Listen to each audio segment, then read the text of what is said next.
నమస్తే అండి. నేను మీ షాడో శంకర్ని.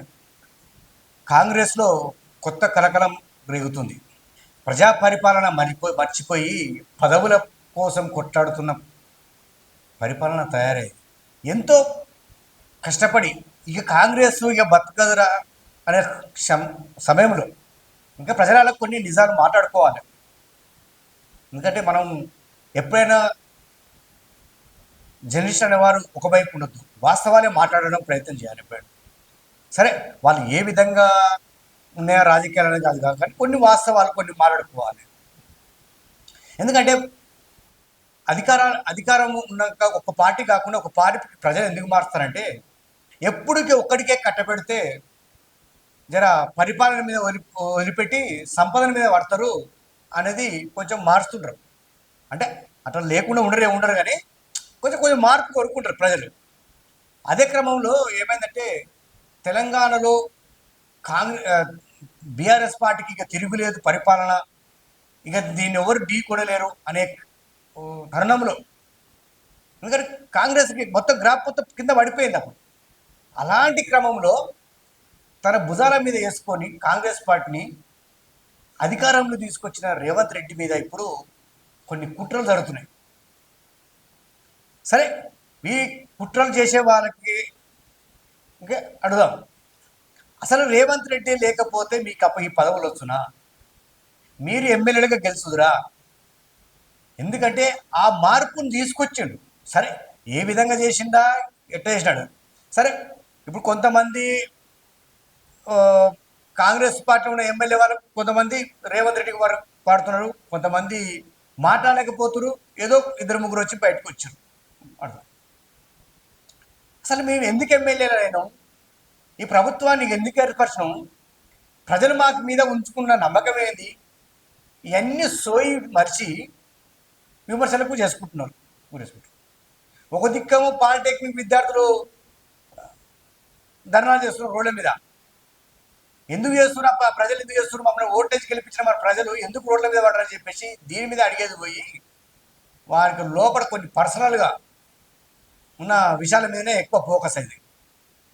ప్రజలు గమనిస్తే ఇప్పుడు మన తెలంగాణలో నడుస్తున్నది, రాజకీయ నాయకులలో నడుస్తున్నది రేవంత్ రెడ్డి వర్సెస్ ఎమ్మెల్యేలు. ఇప్పుడు బాగా వినబడుతుంది. మొన్నగా కొన్ని రోజుల మటుకు రాజగోపాల్ రెడ్డి, తర్వాత కొండ సురేఖ, ఇప్పుడు చిన్నారెడ్డి, ఒకరు మొత్తం వీళ్ళు ఎవరి మీద లేదు, మొత్తం పార్టీ అధిష్టానము పార్టీ మీద ఇండైరెక్ట్గా రేవంత్ రెడ్డిని మొత్తం టార్గెట్ చేసి మాట్లాడుతున్నారు ఇష్టం వచ్చినట్టుగా. మరి అప్పుడు అధికారంతో వచ్చినప్పుడు మీకు సీట్లు ఇచ్చినప్పుడు ఈ మాట మాట్లాడలేవి, చేయలే. ఇప్పుడు ఇప్పుడు కొంతమంది ఎలా కొంతమంది ప్రెస్ మీట్ పెట్టారు ఎమ్మెల్యేలు. అది ఎమ్మెల్యేలు పెట్టింది కదంటే ఇదంతా రేవంత్ రెడ్డి వర్గము అనేది ఒకటి ఆలయ స్పష్టంగా తెలిసినాం. కొంతమంది రాలేదు, అసలు మినిస్టర్లు అనేవాళ్ళు చాలా మంది వచ్చి మాట్లాడలేకపోయారు. ఎందుకంటే ఏదో ఇక తప్పదురా బాబు, ఏదో మాకు వచ్చింది పదవి వచ్చిందని మేము దాన్ని వినియోగించుకోవాలని చెప్పేసి సైలెంట్ అయిపోయారు. అటు మాట్లాడలేకపోతున్నారు, ఇటు మాట్లాడలేకపోతున్నారు. రేవంత్ రెడ్డికి ఏమైనా ఎదురు తీద్దామంటే ఉన్న 10 వద్దేమో, ఇంకా మనం నెక్స్ట్ వస్తామో రామో తెలియదు కదా అధికారాలు. ఎందుకంటే కష్టపడి తీసుకొచ్చింది రేవంత్ రెడ్డి కదా కాంగ్రెస్ పార్టీ. ఏమంటే ప్రజల అదే కదా. ఇప్పుడు మరి వీళ్ళకి నమ్మకం లేదు, రేవంత్ రెడ్డికి నమ్మకం ఉంది. ఇంకా 10 ఏళ్ళైనా నేను సీఎంగా ఉంటా, నేను అట్లా నడిపిస్తా అనేది ఆయన ఒక నమ్మకంతో చెప్తున్నాడు. కానీ ఇప్పుడున్న ఎమ్మెల్యేలకి కానీ మినిస్టర్లకి కానీ అసలు నమ్మకం లేదు. ఆల్రెడీ వాళ్ళు ఇక జంపు జనాలు లేక ఎక్కడ వేరే దాంట్లో ఆల్రెడీ చూసుకుంటూనే ఉన్నారు అనుకో, అది జరుగుతున్నాయి, మంత్రాలు జరుగుతూనే ఉన్నాయి, అవుతున్నాయి. కానీ ఇంత దుర్మార్గం ప్రవర్తించదు కదా. ఎందుకంటే ఒక పార్టీలో ఉండి ఒక కాంగ్రెస్ పార్టీ కార్యకర్తలు మీ భుజాల మీద వేసుకొని మిమ్మల్ని ఎమ్మెల్యేలుగా గెలిపించి వాళ్ళు ఎన్నో మాటలు పడకుండా తిండి తినకుండా ఎన్నో ఇబ్బందులు పడి ఒక మనిషి ఓటర్ దగ్గరకు పోయి ఎంతో కన్విన్స్ చేసి మా నాయకుడికి ఓటు వేయండి, మన ప్రభుత్వం వస్తే అది చేస్తుంది, ఏదో మంచి పని అని చెప్పి ఎన్నో మాయమాటలు చెప్పి వాళ్ళు అంత కష్టపడితేనే మీరు ఎమ్మెల్యేలుగా అయ్యారు, మినిస్టర్గా అయ్యారు. వాళ్ళు ఊర్ల నుండి కష్టపడి ఓట్లు వేసి మిమ్మల్ని చట్టసభలోకి పంపితే మీరేమో ఇక్కడ కొట్లాడుకుంటారు. గిందుకేనా పంపించింది మిమ్మల్ని ఎమ్మెల్యేగా? గిందుకేనా మా ప్రజలు మీకు ఓట్లు వేసింది? ఇప్పుడు మీరే అన్ని బయట పెట్టుకుంటున్నారు. మొన్న చూశారుగా ప్రజలారా, రాజగోపాల్ రెడ్డి మొత్తం అసలు ఇక చెప్పబడినట్టుగా కూడా మొత్తం బట్టబయ చేసింది.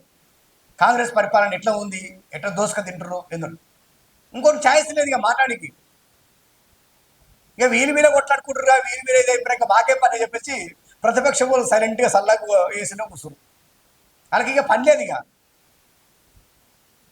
ప్రతిపక్షం అంటే ప్రజల తరఫున కొట్లాడాలి, ఏదో అడగాలి. అడగవలసిన అవసరం కూడా లేకుండా పోయింది. జర్నలిస్ట్ అనే వాళ్ళు కూడా ప్రభుత్వాలు చేసే ఆగడాలు కానీ మంచిగా కానీ చెడే కానీ చూపించడానికి ఉంటుంది. ఆ చూపించవలసిన అవసరం లేకుండా అయిపోయింది. ఇంకా వీరి వీడే కొట్టుకుంటారు. అదే ఇది కూడా వాళ్ళ కొట్లాడడంలో మేము చూపించకపోతే ఇంకా ప్రజలు తెలియదుగా. ప్రతిపక్ష వాళ్ళ అయితే కానీ ఇంకా ఎవరైనా కావాలి కొంచెం వాళ్ళు సైలెంట్గా ఉన్నారు. ఎందుకంటే ఇంకా వాళ్ళకు యుద్ధం స్టార్ట్ కాలే, ఇంకా వాళ్ళ ఎలక్షన్ ముందర వస్తారు. అంతకన్నా ముందే వీళ్ళు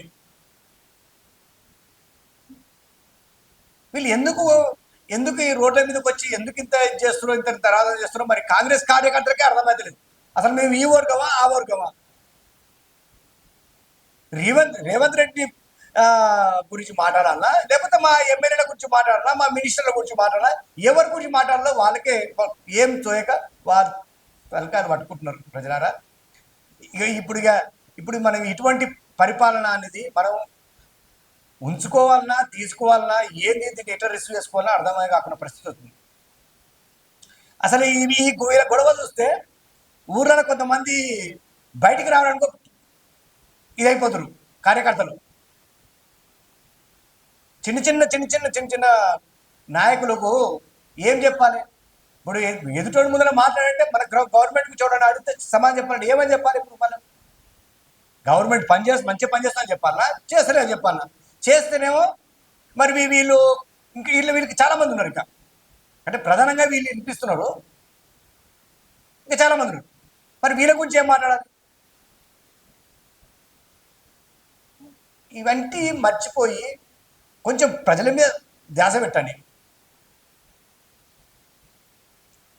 విద్యా వైద్యం అని అనే దాని మీద ఉన్నది, దానికి అసలు దాని మీద ఊసలేదు, దాని మీద మాట లేదు. రేవంత్ రెడ్డి ఏదో పేరుకు మాత్రం వస్తుండు చెప్తుండు. ఫీజు రివర్స్మెంట్ ఇస్తా అని చెప్పిండు. ఆగస్ట్ 15 లోపల మొత్తం కంప్లీట్ చేస్తాడు. పాత కొత్త మొత్తం కంప్లీట్ చేస్తాడు. ఇంతవరకు అది లేనే లేదు. దీని మీద వాళ్ళ ఎమ్మెల్యేలు మాట్లాడారు. ఇప్పుడు విమర్శించే ఎమ్మెల్యేలు ఈ మాట్లాడరు. నువ్వు అంత సంపాదించుకున్నావు, 1000 కోట్లు సంపాదించుకున్నావు, నువ్వు కోర్టు టికెట్లు అమ్ముకున్నావు, టికెట్ కొనుక్కుర్రు, నీ సంగతి ఏదో చూస్తా, నీదంతా బయట పెడతా, ఒక గివి ఊరల చిన్న కొట్టారుకున్నట్టుగా. మరి వీళ్ళు ఎమ్మెల్యేలు అందావా, ఇంకేమన్నా రోడ్డు మీద తిరిగే మరి ఏమైనా గుండాలు అందావా, రౌడీలు అందావా, ఇంక ఏమన్నా వస్తుంటారని గివా నీ ఎమ్మెల్యే స్థాయిగా ఉన్న మాటలు గివా? అట్లని మనం రేవంత్ రెడ్డి తక్కువ తినలేదు. ఈయన బూత్ పురాణాలు. అసలు యాక్చువల్గా ఉమ్మడి ఆంధ్రప్రదేశ్ ఉన్నప్పుడే ఒక నయం అనిపిస్తుంది కొంతమంది ప్రజలు. వాళ్ళు ఏం మోసం చేసిన తర్వాత విషయం, వాళ్ళు మాట్లాడే విధానం కూడా కొంచెం మంచిగా ఉంటుంది. ఇలాంటి మాటలు వింటే కింది స్థాయిలో చిన్న పిల్లలు, అసలు ఈ సమాజానికి పరిచయం అయ్యే పిల్లలు, ఆ జ్ఞానాన్ని పెంచుకున్న పిల్లలు ఏం మాట్లాడితే కరెక్ట్గా బాబు అనేది ఇది అయిపోయింది. ఈ రోజు అలా సోషల్ మీడియాలో ఎన్ని బూతులు మాట్లాడితేనే మేము ఫేమస్ అవుతాం అన్నట్టుగా బూతులకు ఎగబడుతున్నారు అందరూ.